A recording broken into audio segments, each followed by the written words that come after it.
बिल्कुल है कि जो लोग देश में लोकतांत्रिक व्यवस्था की हत्या कर कर लोगों के वोट चोर रहे हैं, चुनाव आयोग के साथ मिलकर, उनके विरोध में हमारे नेता राहुल जी ने और विपक्ष ने एक बड़ा आंदोलन खड़ा किया है।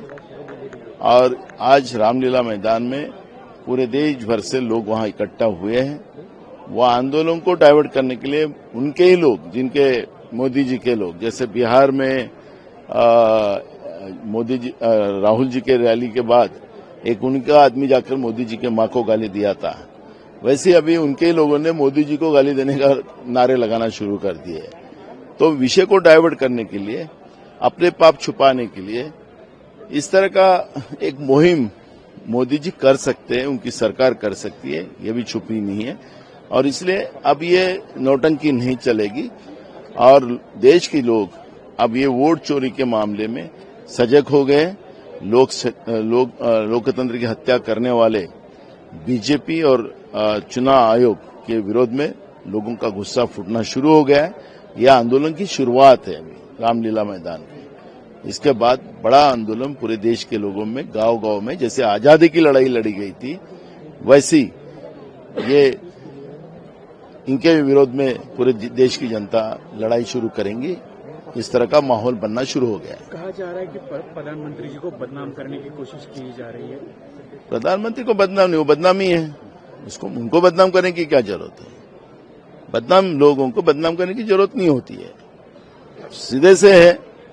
मैं उनको और एक सवाल आपके माध्यम से पूछता हूं, क्या चुनाव आयोग 5 बजे के बाद में होने वाले वोटिंग के फुटेजेस दिखा नहीं रहा?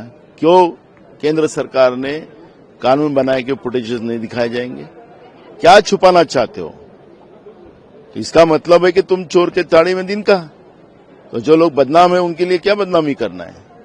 चोर है, वोट चोर रहे हैं और इनको गद्दी छोड़ना ही पड़ेगा। महाराष्ट्र असेंबली का आज आखिरी दिन है, क्या मिला विदर्भ को विंटर सेशन से?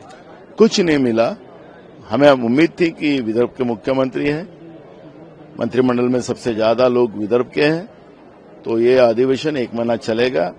वहां पे भी कटौती की गई, 1 हफ्ते में ही ये अधिवेशन खत्म करने का प्लान सरकार ने पहले ही बना लिया था। और सरकार ने अपना शासकीय कामकाज और सप्लीमेंट्री डिमांड यही पूरी करने के लिए ये सेशन रखा था। पब्लिक का कोई लेना देना नहीं। एकनाथ शिंदे जी के एमएलए और बीजेपी सभी हेडगेवार जी के स्मारक पे गए, लेकिन कहीं न कहीं अजित पवार नहीं दिखाई दे रहे कि अजित पवार को बीजेपी का हिंदुत्व पसंद नहीं आ रहा है।